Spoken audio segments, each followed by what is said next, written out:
इंदौर में बीते दिनों एनआईए और एटीएस द्वारा पीएफआई के सदस्यों की गिरफ्तारी पर कार्रवाई की गई थी, जिसका खुलासा होने के बाद मध्य प्रदेश सहित राष्ट्र में पीएफआई संगठन को बैन कर दिया गया है, जिसके तहत इंदौर शहर में भी अब राज्य सरकार के नोटिफिकेशन के बाद स्थानीय प्रशासन को भी इस बात के लिए अधिकृत किया गया है कि कोई व्यक्ति, कोई संस्था या किसी भी तरह की चल अचल संपत्ति का उपयोग इस तरह के संगठनों को चलाने के लिए यदि किया जा रहा है तो उस पर कार्रवाई की जा सकती है। इसके बाद इंदौर पुलिस कमिश्नर ने एक नोटिफिकेशन जारी कर दिया है।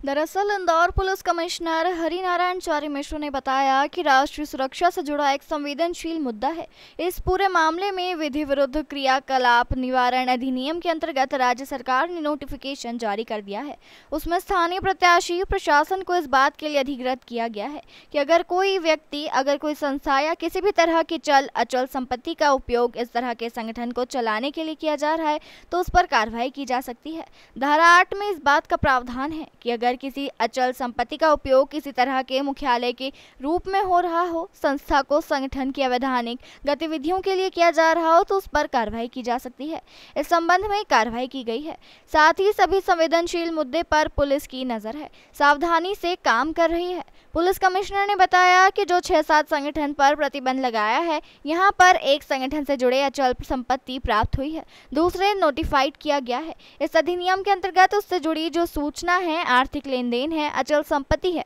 उस पर निगाह बनाए हुए हैं, उसकी जानकारी निकाली जा रही है। इस मामले में अलग से कोई प्रकरण पंजीबद्ध नहीं किया गया है। जो कार्रवाई की गई है यह धारा 8 के अंतर्गत की गई है। यह राष्ट्रीय सुरक्षा से जुड़ा एक संवेदनशील मामला है और इस पूरे मामले में हम जानते हैं कि विधि विरुद्ध क्रियाकलाप निवारण अधिनियम के अंतर्गत राज्य सरकार ने भी नोटिफिकेशन जारी कर दिया है और उसमें स्थानीय प्रशासन को इस बात के लिए अधिकृत किया गया है कि अगर कोई व्यक्ति, कोई संस्था या किसी भी तरह की अगर कोई चल अचल संपत्ति का उपयोग इस तरह की प्रक्रिया के लिए किया जा रहा हो, इस तरह के संगठन को चलाने के लिए किया जा रहा हो तो उस पर कार्रवाई की जा सकती है। धारा 8 में इस बात का प्रावधान है कि अगर किसी अचल संपत्ति का उपयोग इस तरह के मुख्यालय के रूप में हो रहा हो, इस संस्था को या इस तरह के अवैधानिक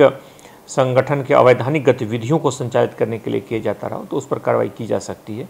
इस संबंध में धारा 8 के अंतर्गत भी कार्रवाई की गई है और बहरहाल इस पूरे घटनाक्रम से जुड़े जो संवेदनशील मुद्दे हैं, जो संवेदनशील सूचनाएं हैं, छोटी छोटी जो सूचनाएं, तो सभी पे पुलिस की लगातार नज़र है और पुलिस लगातार इस मामले में सावधानी से काम कर रही है। सर, अभी तक कितने ऐसे हम जानते हैं कि लगभग जो 6-7 संगठनों पे जो अनुषांगिक संगठन है उन सब पे प्रतिबंध लगाया गया है। यहाँ पर एक संगठन से जुड़ी अचल संपत्ति प्राप्त हुई है जिसे नोटिफाइड किया गया है, जिसे अधिसूचित किया गया है इस अधिनियम के अंतर्गत। बहरहाल इससे जुड़ी जो सूचनाएं हैं, इससे जुड़ी जो आर्थिक लेन देन है, इससे जुड़ी जो अचल संपत्तियां हैं, पुलिस उस पर निगाह बनाए हुए है, उसके बारे में जानकारी ले रही है। एक जिसके बारे में पता चला है उसे, जैसा मैंने बताया, कि उसे नोटिफाइड ऑलरेडी किया जा चुका है। इस मामले में अलग से भी कोई प्रकरण पंजीबद्ध नहीं किया गया है। यह जो मामला है, यह जो प्रक्रिया है, यह जो कार्रवाई हुई है, यह उस प्रक्रिया की अधिनियम की धारा 8 के अंतर्गत की गई है, जिसमें इस बात का, जैसे मैंने जिक्र किया, कि अगर किसी भी तरह की संपत्ति का इस तरह की गतिविधियों को बढ़ाने के लिए प्रयोग किया गया है या संपत्ति का इस तरह का उपयोग पाया गया है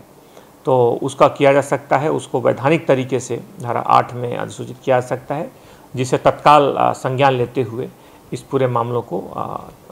तत्काल उसे नोटिफाइड किया गया है। सर, जिन लोगों को पकड़ कर ले गए हैं, अब्दुल करीम बेकी